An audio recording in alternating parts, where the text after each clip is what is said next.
भूल भुलैया 3 मूवी का हम फिल्म की कहानी को एक्सप्लेन करने वाले हैं। टीवी पर न्यूज चैनल चल रहा है। बाहर से नारे और प्रदर्शनकारियों का शोर सुनाई दे रहा है।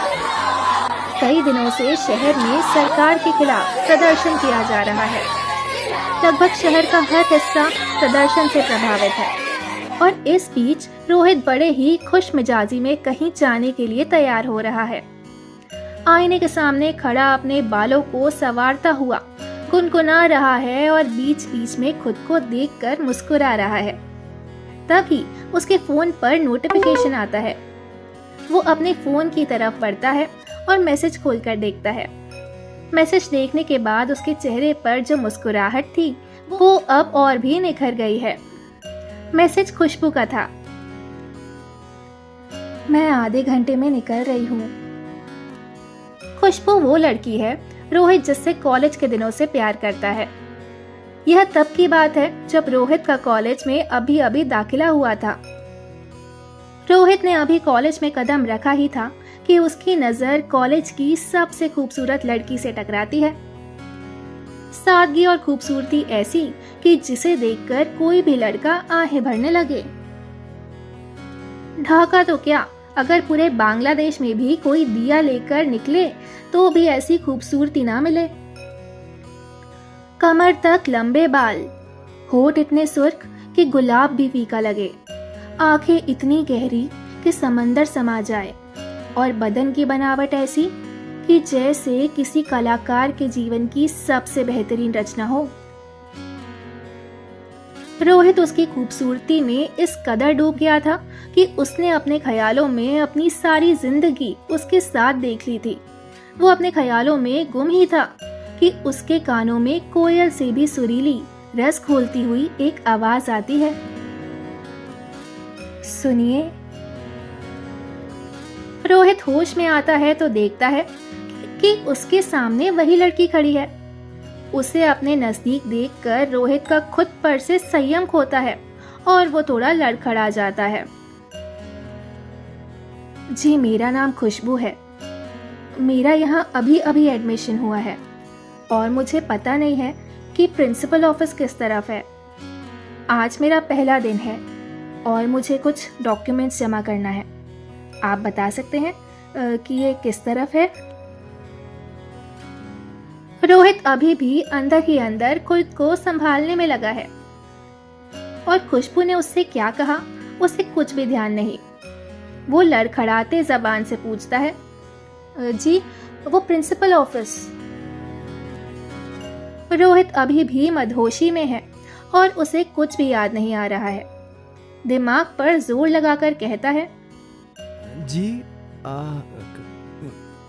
क्या कहा आपने? Principal office. हाँ, आइए ना, मैं वहीं जा रहा हूँ, आइए। रोहित आगे आगे चलता है और खुशबू उसके पीछे पीछे चल पड़ती है। ऐसे ही धीरे धीरे दोनों की बातें होने लगती हैं और फिर कुछ दिनों में दोनों एक दूसरे के दोस्त बन जाते हैं।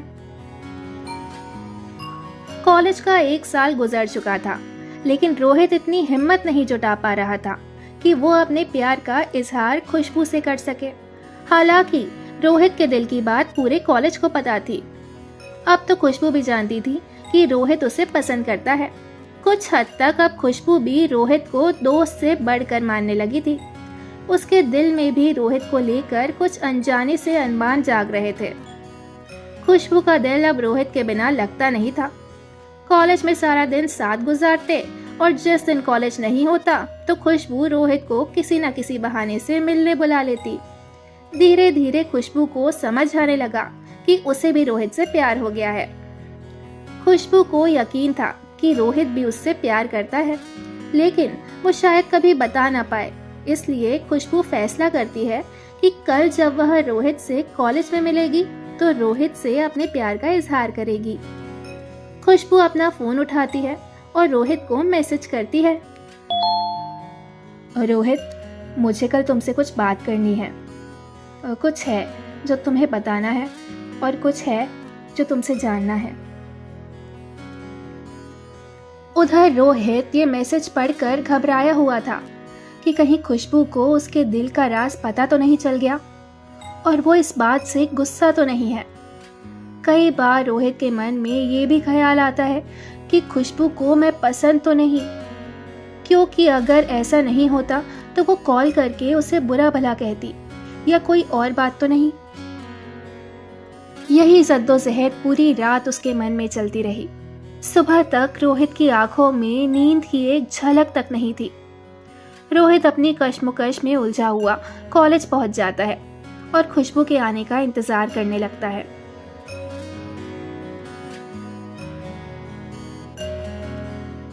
काफी समय बीत जाने पर भी जब खुशबू नहीं आती है तो वह उसे कॉल लगाता है।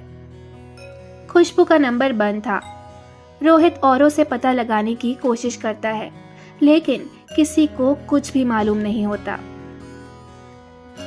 रोहित उसके घर जाता है, लेकिन वो वहां भी नहीं होती। आसपास पता करने पर भी कुछ पता नहीं चलता। रोहित के मन में अब तरह तरह के ख्याल आने लगे। आखिर क्या था जो खुशबू कहना चाहती थी?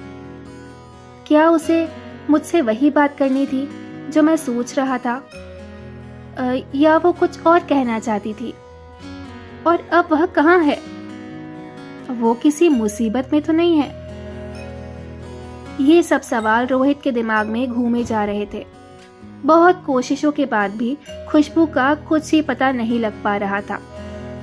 दिन बीत गए, महीना गुजर गया, साल बीत गया, लेकिन खुशबू कहाँ चली गई ये किसी को भी पता नहीं चला। कॉलेज खत्म करने के बाद रोहित अब नौकरी की तलाश में था और खुशबू के ख्यालों से उभरने की कोशिश कर रहा था। हालांकि इस कोशिश में कामयाब तो नहीं हो पा रहा था, लेकिन उसके जीवन में और भी कई सारी जिम्मेदारियां थी जिसे पूरा करना जरूरी था। दूसरी तरफ पूरे शहर में हिंसा और प्रदर्शन का माहौल था। सभी छात्र सरकार के खिलाफ प्रदर्शन कर रहे थे और प्रदर्शन धीरे धीरे हिंसा का रूप ले रहा था। रोहित की चिंताएं बढ़ रही थी। वह अपने परिवार का इकलौता बेटा था और उसके ऊपर पूरे परिवार की जिम्मेदारी थी। वह जल्द से जल्द नौकरी पाना चाहता था। सरकारी नौकरी की चाह उसे नहीं थी। वह बस किसी भी तरह अपने परिवार की मदद करना चाहता था। रोहित लगातार नौकरी की तलाश कर रहा था कि तभी एक दिन उसके फोन पर एक अनजान नंबर से कॉल आता है। रोहित कॉल उठाता है और सामने वाले की आवाज सुनकर हक्का बक्का रह जाता है। यह आवाज किसी और की नहीं बल्कि खुशबू की थी। रोहित खुद को संभालते हुए आश्चर्य में बोलता है, खुशबू? रोहित? रोहित? खुशबू तुम कहाँ हो? मैंने तुम्हें कहाँ कहाँ नहीं ढूंढा। तुम अचानक कहाँ चली गई थी? क्या हुआ था? इतने महीनों तक कहाँ थी तुम? रोहित खुद को संभाल नहीं पा रहा था। वह रोए जा रहा था और सवाल पर सवाल किए जा रहा था। खुशबू उसे शांत कराने की कोशिश कर रही थी। खुशबू ने बताया कि कैसे उसके पिता के अचानक देहांत के कारण उसे वहां से किसी को बिना बताए जाना पड़ा और वह दुख उसके लिए इतना बड़ा था कि उसने हर किसी से नाता तोड़ लिया था। उसे इस बात का दुख था कि उसने रोहित को भी कुछ नहीं बताया और वहां से चली गई। उसके पिता के देहांत के बाद अब घर की पूरी जिम्मेदारी उसके ऊपर थी और इस जिम्मेदारी को निभाने के लिए उसे अपनी पढ़ाई छोड़नी पड़ी। वह अब एक कंपनी में काम करती है। कुछ दिन पहले ही उसका तबादला इस शहर में हुआ था और अब वो रोहित से मिले बिना रह नहीं पा रही थी। खुशबू रोहित से कहती है, रोहित, मैं जानती हूँ कि तुम ये जानना चाहते हो कि मैं उस दिन तुमसे क्या कहना चाहती थी, और सच कहूँ तो तुमसे ज्यादा बेचैन मैं थी अपने दिल की बात कहने के लिए, या यूं कहो कि बेचैन हूँ। क्या तुम मुझसे मिलने आओगे? ये सुनते ही रोहित की खुशी का ठिकाना नहीं रहा। रोहित समझ चुका था कि खुशबू उससे क्या कहना चाहती थी। रोहित खुद को संभालता है और कहता है, खुशबू, तुम नहीं जानती कि मैंने इस पल का कितनी बेसब्री से इंतजार किया है। जानती हूँ, और यकीन मानो जितनी बेसब्री तुम्हें रही है उससे कई ज्यादा बेसब्री मुझे रही है। दोनों अगली सुबह मिलने के वायदे के साथ फोन रख देते हैं। अगली सुबह जैसे जैसे मिलने का वक्त करीब आता जाता है, दोनों की बेचैनी बढ़ती जाती है। खुशबू रोहित से मिलने के लिए तैयार होकर निकलती है और हल्की गुलाबी साड़ी में इस कदर खूबसूरत दिख रही थी कि जैसे हूर जमीन पर उतर आई हो। एक तरफ इनके दिल की तपिश बढ़ रही थी और दूसरी तरफ शहर में हिंसा की आग और भड़कती जा रही थी। जहां कुछ लोग अपने अधिकारों के लिए लड़ रहे थे, तो वहीं उस भीड़ में कई कुछ लोग ऐसे भी शामिल थे जिन्हें सिर्फ दंगे से मतलब था, और वो वहां सिर्फ अपने फायदे के लिए थे, मगर दूर से हूबहू वैसे ही दिखते थे जैसे बाकी के लोग। इन सब को नजरअंदाज करती हुई खुशबू रोहित से मिलने की धुन में आगे बढ़ रही थी, और उसे इस बात का एहसास तक ना हुआ कि कब उसकी खूबसूरती ने, जिसे वो रोहित के लिए सवार कर लाई थी, कुछ अमानवीय जीवों को आकर्षित कर लिया था। वो लोग कोई उसकी खूबसूरती के कदरदान नहीं थे। उनकी आंखों में उनके मंसूबे साफ छलक रहे थे। आंखों में ऐसी हवस और दरिंदगी की शैतान भी शर्म से मुंह छुपा ले। उन्हें बस तलाश थी तो इस मौके की, और उस मौके की तलाश में वो लोग खुशबू के पीछे पीछे चलने लगे।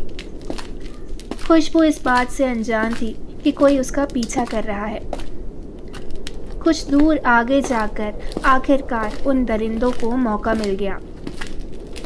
शहर में प्रदर्शन के माहौल के कारण कई जगहों पर मार्केट बंद था। पुलिस भी उन्हीं जगहों पर तैनात थी जहां प्रदर्शन चल रहा था। खुशबू को अब एहसास हो रहा था कि कुछ लोग उसके पीछे हैं, और ये सामान्य नहीं है। खुशबू ने अपने चलने की रफ्तार बढ़ा ली थी, और इस बात का एहसास उन दरिंदों को भी हो गया था। बंद मार्केट और किसी इंसान के ना होने का फ़ायदा उठाकर वे दरिंदे, जो अब तक थोड़ी दूर रख कर चल रहे थे, एक ने दौड़कर खुशबू को पीछे से पकड़ा और अपने पंजे से उसके मुंह को बंद कर लिया।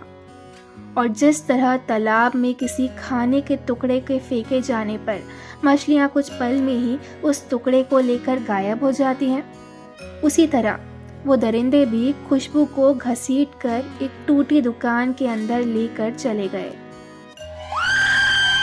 और सबसे पहले उन लोगों ने उसका मुंह बांधा ताकि वो आवाज न कर सके, और फिर एक एक करके उन सब ने अपनी हैवानियत का सबूत दिया।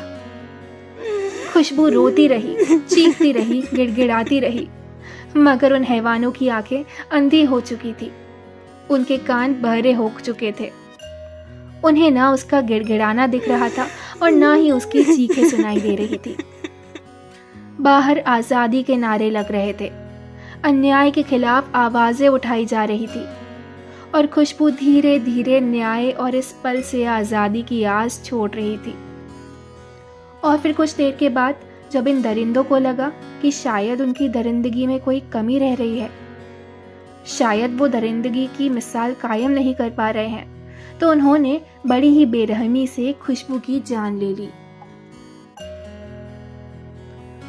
उधर रोहित इन सब से अनजान खुशबू का इंतजार कर रहा था।